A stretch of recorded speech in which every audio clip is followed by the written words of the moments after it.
Ben Gowland is an English club player who came to OTI to make some minor tweaks to his serve to improve his game and win more easy serve points. He not only achieved this, but he also achieved tangible competitive results and began winning more matches. My name is Ben Gowland, and I've used online tennis instruction to improve my serve. In a call with OTI founder Florian Meyer, Ben admitted that he even began surpassing some of his tennis peers after receiving instruction from the OTI team. I actually started beating some of the people that I'd been losing to before I'd gone. And one of the things they particularly commented on when I got back was that my serve was a lot better. Ben began with OTI by receiving his very first video analysis from master OTI instructor Greg Lesueur. Hey Ben, Greg here. Hope you're doing well. Just actually answered your question in the comment section from the break. So actually glad to get a video from you so we can actually look at the foot adjustment which you spoke about. Looks like a beautiful facility, a beautiful day there. So let's first take a look here. We're going to watch this in regular speed, then we're going to go back, we'll slow it down and look at it in more detail. Alright, definitely a nice pop sound here, contact. You can afford nice, to have one bounce in the back fence, so doing a lot of things well on your serve here, Ben. So let's take a look here, and let's first address the feet. And really the goal from this analysis is really try to pinpoint one main thing which is going to make a big difference to your serve, ultimately helping the ball fly better with more effortless power, and most importantly, more consistently. So if you look at your feet here, and I did mention this in the response to your comment, possibly your feet are starting too close together, and this does look like the case here. All right, so what's happening is looks like you're taking this extra step just to get a little bit of a wider base. All right, now maybe that step becomes a little bit too big. All right, so certainly starting with them just a little bit further apart may help you. Now the good news is you ground that foot in time to push off the back foot, right? Where the racket hasn't quite crossed your head. So you're not missing out on the kinetic chain. A lot of times players will ground the foot and the racket's already past their head. Then you're gonna have major problems there, right? Because then there's a break in the kinetic chain. Now you get the racket point straight down, you line pretty good with the right side of your body, you do a great job coming up on edge. Getting this power triangle here, left arm across your body, eyes at the hits.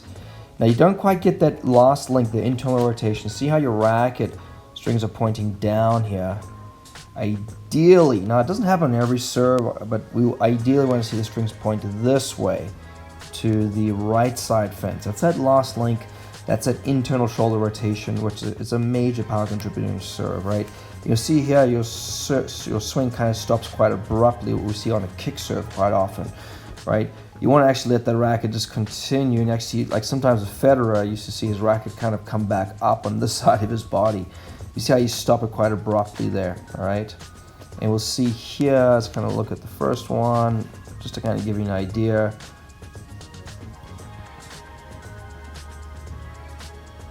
See the racket points down. See there where the racket's pointing. Ideally, we want to change the color here. You can see it better.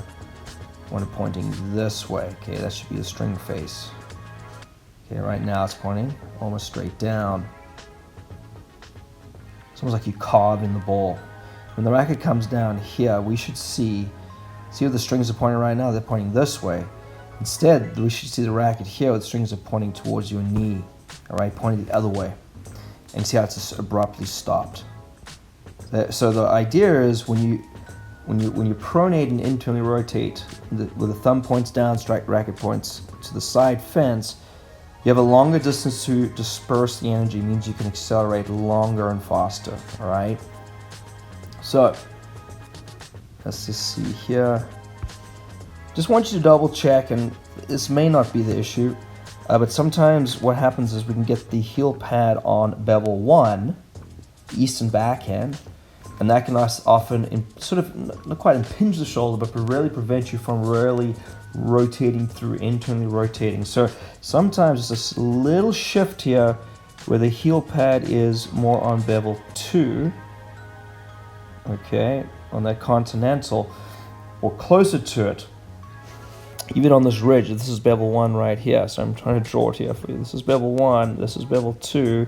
Sometimes if it's even on that ridge, that's where I am, it just gives you a little bit mobility there. So it's a little change there I'd like for you to try, okay?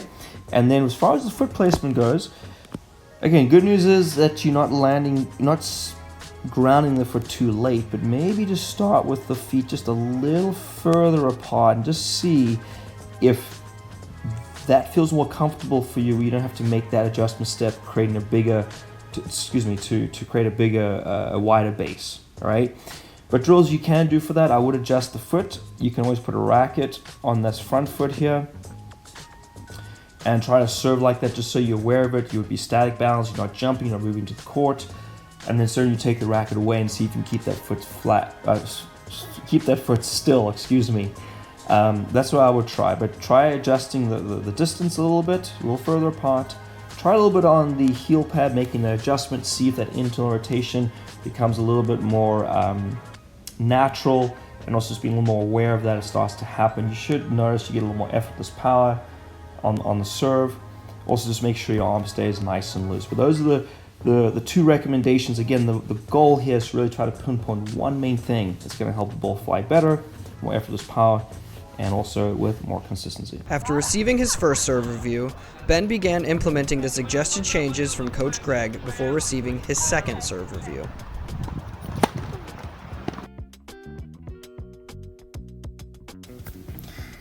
Hey Ben, Greg here. Hope you're doing well. We're going to take a look at an update of your serve. It was about a year ago or more since I did your last analysis. And here we have two serves. On the right hand side, we have your slice serve. On the left, we have your flat serve, right? And the good thing is, in both of these, your body is quite sideways. You're actually a little more sideways on the slice, right? A lot of people tend to open up here, all right? And the idea is, when you hit a flat serve, slice serve, everything should be very similar. It should simply, ideally, in my books, be the angle of racket face that is determining where the ball is going and the amount of spin that you're getting, all right?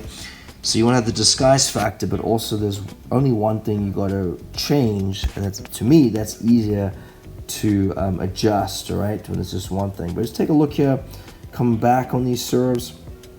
You do something quite interesting on the flat serve.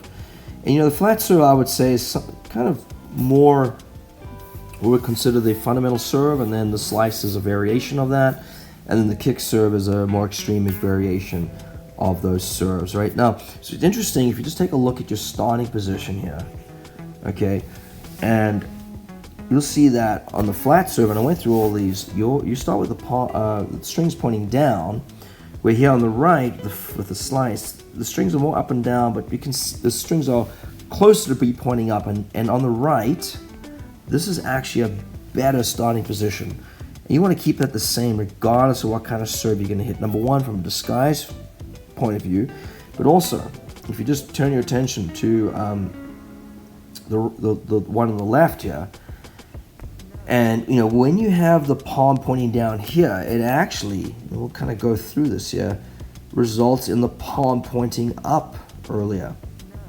You just see these two here. See how you're a little more open with that palm and racket face as a result. So what I want you to do, regardless of the kind of serve you're hitting, right, I want you to, let me get back here, I want you to try to start more in this position. If anything, the racket's actually a little bit open, right? When the racket's open here, it actually helps close the racket, meaning when you complete your right to left, the strings and your palm are pointing down, all right? So that's one thing I want you to keep the same. Now your toss looks pretty similar, which is good, but we do see you open the racket a little bit more on the flat serve, and at this point this should be all the same, all right? And then we just want to make sure that we're coming up on edge. Now we pronate a little bit earlier on a flat serve, but we still come up on edge. So just make sure you have that in your mind, all right? Contact there. I see we get some internal rotation. I think you were liking that. The first analysis I made, we see you're not getting that on the slice. That's common for a lot of people. Certainly, we do see players turn the racket up. It's a little more complicated. So you definitely, you're able to hit the spots, which is key. Now let's take a look at just the overall serve. Just kind of see where this goes here. You know, you do kind of release a little bit.